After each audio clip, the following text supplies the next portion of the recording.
Hello friends, अनंत ठाकुर। और मैंने अचानक अपना थोड़ा सा बदला था टॉपिक को और फाइनेंशियल इंटेलिजेंस पे बात करना शुरू किया।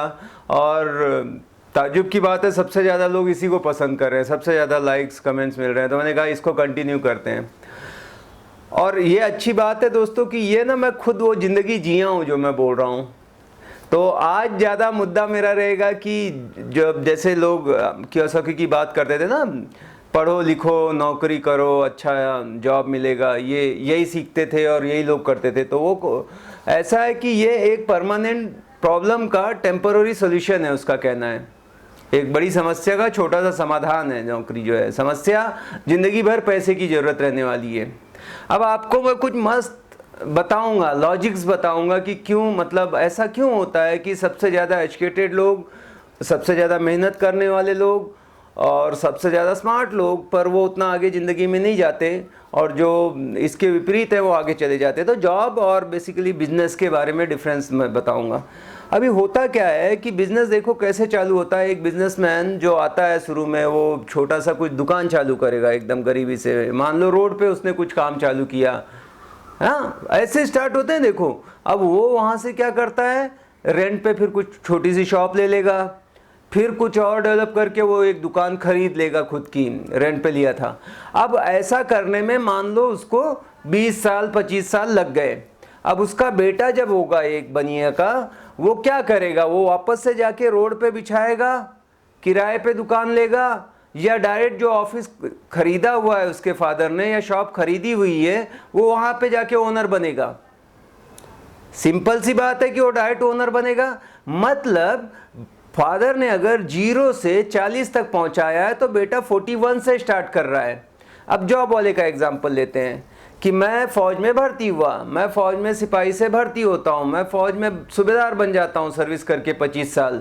अब मेरा बेटा अगर वापस फौज में भर्ती होगा तो वो सूबेदार मेजर बनेगा, सूबेदार बनेगा, या सिपाही से भर्ती होगा, या लेफ्टिनेंट से जनरल बन के रिटायर हुए फादर, तो उसके क्या फिर बेटे जनरल बनेंगे? नहीं, लेफ्टिनेंट से चालू करेंगे, कैप्टन बनेंगे, मेजर बनेंगे, lieutenant colonel, colonel, brigadier, major general, ये सब होगा। आपको जॉब में रिक्रिएट करना पड़ता है, अगेन 0 से स्टार्ट करना पड़ता है। ये सबसे बड़ी प्रॉब्लम है। बिजनेसमैन जहां तक जाता है उसका बेटा वहां से स्टार्ट करता है।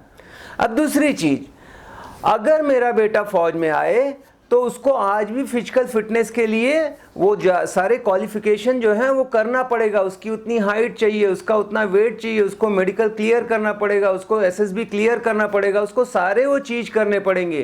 पर मान लो बिजनेसमैन का बेटा है और वो एक आंख से थोड़ा सा काना है, अब वो मालिक बनेगा या नहीं बनेगा? वो काना है फिर भी वो ओनर बन जाएगा। वो थोड़ा टेढ़ा है, कोई उसका इंटरव्यू लेगा क्या? कोई वापस से उसका कुछ क्वालिफिकेशन देखेगा क्या? नहीं। मतलब गारंटेड है। अब जब सेकेंड जनरेशन आती है, मान लो 41 से स्टार्ट किया, 80 तक गया, तो उसका आने वाला जनरेशन क्या 41 से स्टार्ट करेगा? वो 81 से स्टार्ट करेगा। इसी वजह से बिजनेस करने वाला कभी भी जॉब करने वाले को पीछे छोड़ देता है। ये जब रहस्य समझ में आया तो एकदम आंखें खुल गई, यार ये क्या, इधर नींद से किसी ने जगा दिया जैसे। क्या ये बात तो एकदम सच है। तो ये सबसे बड़ी प्रॉब्लम होती है हमारी कि इसलिए हम नौकरी से, अब जैसे नौकरी करते हैं तो नौकरी का सत्य क्या है सबसे बड़ा? आप जो एम्प्लॉय होता है वो कंपनी के लिए एसेट होता है या लायबिलिटी होता है? आप उसके लिए क्या रहते हैं? लायबिलिटी रहते हैं। आज मान लो अभी कोरोना का टाइम है और लोगों के जॉब से ले ऑफ्स हो रहे हैं, कंपनी से निकाल दिया जाता है। जब आप कंपनी निकल जाती है तो कंपनी का फायदा होता है, क्योंकि ओवरहेड कम किया तो पता लगा शेयर के जो उसके रेट थे वो बढ़ गए हैं। जब वो बिठा देते हैं कि 20% लोगों को हम बिठा रहे हैं, तो जो इन्वेस्टर है उनका प्रॉफिट हुआ ना, क्योंकि जो एम्प्लॉई है वो लायबिलिटी है। और कोई भी कंपनी लायबिलिटी को तब तक ही झेलेगा जब तक वो फायदे का है। जिस दिन उससे वो पूरा फायदा निकल गया उसका काम खत्म। समझ रहे हो आप लोग? तो ये चीजें समझना है कि हमारी जिंदगी, हमको रियल में पैसे की जरूरत कब पड़ती है? जब आप 60-65 साल के होते हो तब ज्यादा जरूरत पड़ती है, या जब आप यंग रहते हो? आप देखेंगे तो आप जब जैसे जैसे बुजुर्ग होते जाते हो वैसे वैसे आपकी पैसे की आवश्यकताएं बढ़ती रहती हैं। जैसे कि आपके मेडिकल खर्चे बहुत बढ़ जाते हैं। आप देखोगे कि जैसे जैसे ओल्ड एज तो आपकी एबिलिटी कम हो जाती है, आपको दिखाई कम देगा, आपको सुनाई कम देगा, आपकी पैसे की ज़रूरत ज़्यादा रहेगी। उसी वक्त कंपनियां आपको घर पे बिठा देती हैं, क्योंकि जब तक आपके अंदर जोश था, आपके अंदर ताकत था, आपके अंदर दिमाग था, आपको उन्होंने यूज़ किया। अब आप उनके लिए काम के नहीं रहे तो आपको बोलते हैं रिटायरमेंट ले लो। इसीलिए अगर देखा जाए तो लोग जब ओल्ड एज सेंटर सुना है कि बुढ़ापा होके रिटायरमेंट के बाद उनको छोड़ आया जाता है पेरेंट्स को, क्योंकि वो कोई काम के नहीं रहे। ये तकलीफ क्यों होती है? मान लो कोई बिजनेस करता है, अगर वो 80 साल का भी हो जाए तो क्या वो रिटायर कोई उसको कर सकता है? नहीं, वॉरेन बफे को कोई रिटायर नहीं कर सकता, उसकी मर्जी है। समझ रहे हो? नारायण मूर्ति की मर्जी है वो। बट हमें अगर मेरी एबिलिटी, मान लो मैं बहुत परफेक्ट था, फौज में बहुत अच्छी गोलियां चलाता था, निशाना अच्छा था, मेरी थोड़ी एबिलिटी चली जाए, मेरी आंख एक कम 6x6 की ना रहे, तो क्या मुझे कोई रखेगा? नहीं रखेगा। तो हमारी कोई सिक्योरिटी नहीं है। क्यों? क्योंकि हमारे अगर कोई ड्राइवर है, गाड़ी चलाता है, उसको कम दिखाई देगा तो हम नहीं रखेंगे ऐसे आदमी को ड्राइवर कि यार ये कलर ब्लाइंड है, इसको नहीं रखेंगे, तो आपका इनकम जो है जीरो हो जाएगा। बट अगर मैं बिजनेस कर रहा हूं, मेरे साथ ऐसा कुछ होता है, मेरी इनकम पे कोई फर्क नहीं पड़ता। समझ रहे हो? इसलिए बिजनेस हमेशा बहुत अच्छा है, पर एक ही दिक्कत आती है कि रिस्क बहुत ज़्यादा रहता है, या हमारे को लगता है कि थोड़ा मुश्किल काम है और इंस्टेंट हमें उसका जो है प्रॉफिट नज़र नहीं आता। बट बिजनेसमैन हमेशा विजनरी होते हैं। वो 3 से 5 साल, आज जो जियो का इतना बड़ा हो रहा है और पूरी वर्ल्ड की कंपनियां वहाँ पे इन्वेस्ट कर रही हैं, आप इतना नाम सुन रहे हो, इसकी शुरुआत उसने 10 साल पहले कर दी थी, जब उसने फाइबर केबल पूरे इंडिया में डाला होगा, तब उसने इन्वेस्ट किया था, जब लोगों ने समझा नहीं था। आज देख रहे हो, अरे वाह कितने डॉलर की, ट्रिलियन डॉलर की कंपनी बनने जा रही है, पूरे दुनिया देख रही है उसमें कि क्या विज़न था उसका। बट वो जब वो पैसे डाल रहा था करोड़ों रुपए तब, तो इसीलिए जो नॉर्मल आदमी है वो कुछ डालना नहीं चाहता, वो सोचता है केवल मिले, एंड देन वो जॉब में जाता है और उसे रोज का चाहिए। आप जैसे देखेंगे जो जितनी जल्दी पैसे कमाता है उसको बहुत कम मिलते हैं। जैसे डेली वेजेस पे कोई एडहॉक बेसिस पे काम करता है, उसकी इनकम सबसे कम रहती है। जो वीकली पे काम करेगा उसके बाद उसकी कम होगी, फिर मंथली पे करेगा, और जो 5 से 10 साल सोचता है वो बहुत बड़ा पैसा कमाता है। तो ये भी एक फ़र्क है कि किस लिए यहाँ पे सिक्योरिटी नहीं है। अब आप देखो कि जब आप जॉब करते हो धीरे धीरे आपका प्रमोशन होते जाता है। आप एक इंजीनियर से ज्वाइन होंगे कंपनी में, टीम लीड बनते हैं, उसके बाद वाइस प्रेसिडेंट बनोगे, डायरेक्टर बनोगे, सीईओ बनोगे, सीएफओ बनोगे, सीटीओ बनोगे, जो भी है। आप दोस्तों जब वहाँ तक पहुँचते हो तो होता क्या है, अगर आपके डिसीजन बहुत मैटर करते हैं कंपनी के लिए, अगर आपने कुछ गलत डिसीजन ले लिए तो कंपनी का करोड़ों का लॉस हो जाएगा, तुरंत आपको फिर फायर कर दिया जाता है। मैं अपने एक दोस्त की रियल स्टोरी बताता हूँ। मैं बड़ा इंस्पायर होता था, वो अपने कंपनी में, आईटी कंपनी में वाइस प्रेसिडेंट हुआ करते थे, नाम नहीं लूँगा मैं उनका, बट उनकी जो फाइनेंशियल कंडीशन है आज आप लोग सोचो तो, और वो सबको मतलब एक मैसेज होगा सभी के लिए। कभी कभी हमें बहुत प्राउड होता है कि मैं सीईओ हूँ, मेरा ये विजिटिंग कार्ड है और ऐसा है, लेकिन वो कंपनी जब तक आप फ़ायदे के हो तभी तक रखेगी। आप कभी भी, आप खुद उसके ओनर की जगह पे देखो, आप ऐसा कभी नहीं होगा कि वो बंदा है जो आपको 1 लाख कमा के देता है और आप उसको 5 लाख सैलरी दोगे, ऐसा कभी नहीं होगा। कोई भी बेहतर से बेहतर कंपनी अपने एम्प्लॉय को 20% से ज़्यादा पे नहीं करती है।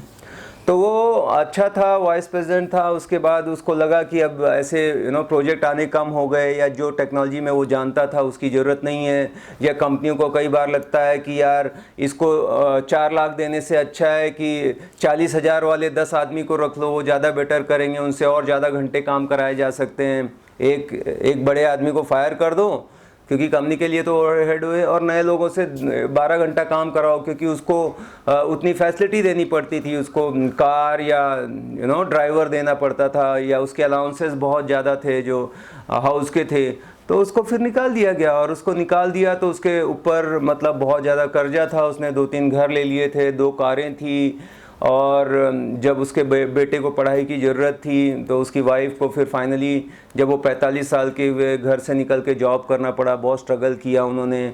इनको कोई कंसल्टेंसी अभी भी कर रहे हैं और उसमें भी बहुत परेशानी से, क्योंकि अब एक वो लाइफस्टाइल जाने के बाद जब गिरती है तो बहुत परेशानी होती है।